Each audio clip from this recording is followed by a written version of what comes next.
এই সরকারের প্রেস সচিব ফেল, এই সরকারের সড়ক পরিবহন মন্ত্রী ফেল, এই সরকারের সংস্কৃতি মন্ত্রী এক্সপায়ার্ড হয়ে গেছে, শুধুমাত্র জনগণের টাকায় খেয়ে যাচ্ছে, আর কোনো কাজ কাম নাই।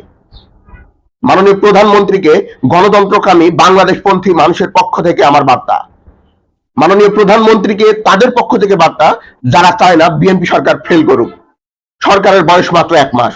ঈদ যাত্রায় যে ভোগান্তি দেখা গেল, ট্রেনের দুর্ঘটনা, লঞ্চের দুর্ঘটনা এবং বাস দুর্ঘটনা, এগুলো তো বাদ দিলাম, যে এগুলো দুর্ঘটনা এগুলো বাদ দিলাম। আসল কথা কোথায়? আসল কথায় আসি। সেটা হলো সরকারের যে পরিবহন মন্ত্রী, ইনি বলছেন যে সবকিছুর দাম আগের মতোই আছে, টিকিটের সব দাম আগের মতোই আছে, উল্টো দাম আরো কমায় নিচ্ছে, দাম বাড়ায় নিচ্ছে না। মাননীয় প্রধানমন্ত্রী, আপনার এই মন্ত্রী জনগণের ভাষায় কথা বলছে না, আপনার এই মন্ত্রী শুরু থেকে পরিবহন শ্রমিকদের ভাষায় কথা বলছে।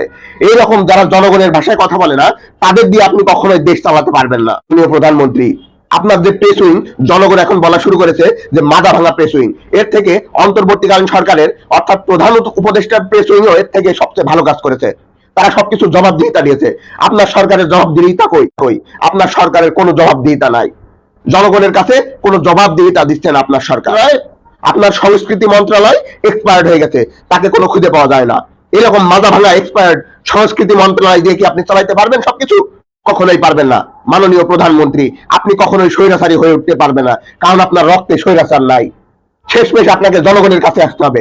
আপনার যদি এরকম মাথা ভাঙা প্রেস উইং, মাথা ভাঙা পরিবহন মন্ত্রী এবং মাথা ভাঙা সংস্কৃতি মন্ত্রণালয় থাকে, তাহলে আগামী নির্বাচনে আপনি জয়লাভ করতে পারবেন কিনা এটা আপনাকে 20 বার ভেবে দেখতে হবে। আগামী দিনে সরকার গঠন করতে গেলে আপনাকে 20 বার ভেবে দেখতে হবে। এর জন্য আগামী দিনে আপনার ভোট যা পাওয়ার কথা তার থেকে অর্ধেকও পাবেন না।